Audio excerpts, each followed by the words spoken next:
Mids college అంటే వచ్చే doubt ఏంటంటే ఎంసెట్ సీట్ ఉందా అని. ఇప్పుడు అకాడమిక్స్కి వచ్చి ఎంసెట్ అయితే ప్రస్తుతానికి లేదు. లాస్ట్ ఇయర్ మిడ్స్ కాలేజ్ అనేది డీమ్డ్ యూనివర్సిటీ అయ్యింది, అప్పటి నుంచి ఎంసెట్ అయితే లేదు. లాస్ట్ ఇయర్ కూడా మామూలుగానే మేనేజ్మెంట్ ద్వారానే వచ్చారు, అంటే అమౌంట్ పే చేశారు. ఎంసెట్ సీట్ అయితే అవైలబుల్గా లేదు, ఇది క్లారిటీ చేసుకోండి.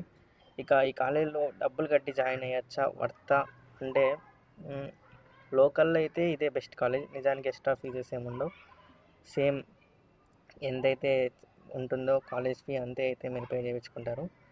మనం చూసుకున్నట్టయితే ఇప్పుడు ప్లేస్మెంట్స్కి వస్తే ప్లేస్మెంట్స్ వచ్చి 5895 ఆఫర్స్ అయితే స్టూడెంట్స్కి అయితే ప్రొవైడ్ చేశారు.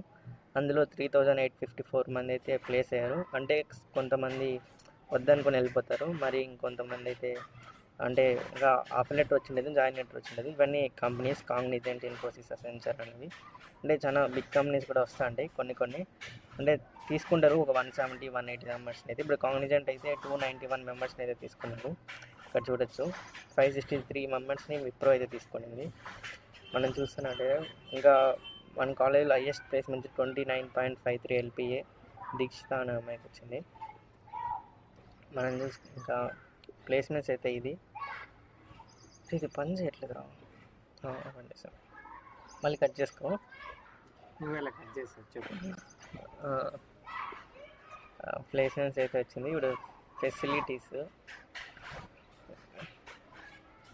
మన కాలేజీలో ఉండే ఫెసిలిటీస్ చూసుకున్నట్టయితే స్పోర్ట్స్ అనేవి ప్రతి ఇయర్ కండక్ట్ చేస్తూ ఉంటారు ఈవెంట్స్కి. అట్లా అంటే ఇలా college anniversary, farewell day functions conduct చేస్తారు.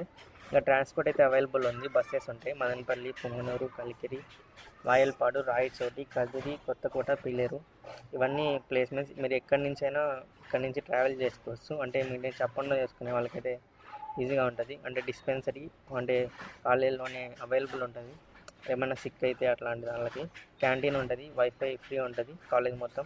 డిజిటల్ లైబ్రరీ సిస్టమ్స్ ఉంటాయి, మీరు కావాలనుకుంటే వెళ్ళి జాయిన్ అవ్వచ్చు. లైబ్రరీ ఉంటుంది, 2 లైబ్రరీస్ అయితే ఉన్నాయి మనకి కాలేజీలో.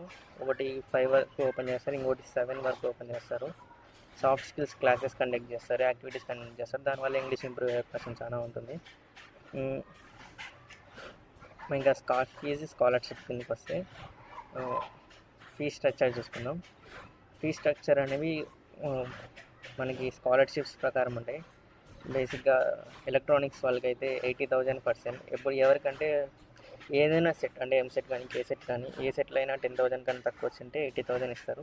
అంటే పర్ సెమ్, అది పర్ నాట్ ఇయర్. అంటే సెమ్ అంటే 6 months జరుగుతుంది. అంటే ఇయర్కి మీరు 80,000 1,60,000 దాకా కట్టాలా. ఎలక్ట్రానిక్స్ కమ్యూనికేషన్ అట్లే సిఎస్సి సివిల్కి చూస్తే సివిల్కి వచ్చి 65,000. అంటే తక్కువ ఉంటే ఇక్కడ మీకు ఇచ్చారు చూడండి, less than 10,000, less than 30,000, less than 50,000లో ఉంటే 50, 55, 60, 65 అలా ఫీజెస్ అన్నీ వ్యారీ ఉంటాయి. ఇక్కడ మీరు ఎలిజిబిలిటీ చెక్ చేసుకోవచ్చు, దాన్ని బట్టి ఫీజు పే అని చేయండి. ఇక్కడ computer science AML, ADS, cyber సెక్యూరిటీకి 1,25,000 per సెమ్ ఉంటుంది. అంటే పర్ ఇయర్కి 2,50,000. అంటే కామన్గా మళ్ళీ ఇక్కడ కన్జెక్షన్ ఉంది, అంటే మీకు వచ్చిన ర్యాంక్ని బట్టి లేదంటే జేఈలో ఉన్న స్కోర్ని బట్టి ఇక్కడ చూసుకోవచ్చు ఫీజెస్ స్ట్రక్చర్స్ అనేవి. మీకు క్లారిటీగా అర్థమవుతుంది. ఏమైనా డౌట్స్ ఉంటే స్క్రీన్ చేసుకోండి, లేదంటే మిడ్స్ కాలేజ్ అఫీషియల్ వెబ్సైట్లోకి వెళ్ళి చెక్ చేసుకోండి.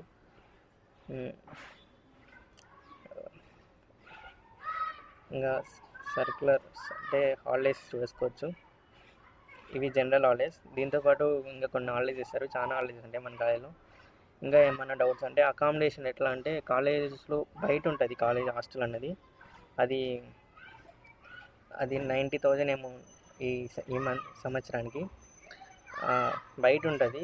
అంటే 10 క్లోజ్ చేస్తారు. అది మధ్యాహ్నం ఫుడ్ వచ్చి కాలేజ్లోనే ప్రొవైడ్ చేస్తారు, అంటే వాళ్ళే తీసుకొచ్చి పెడతారు.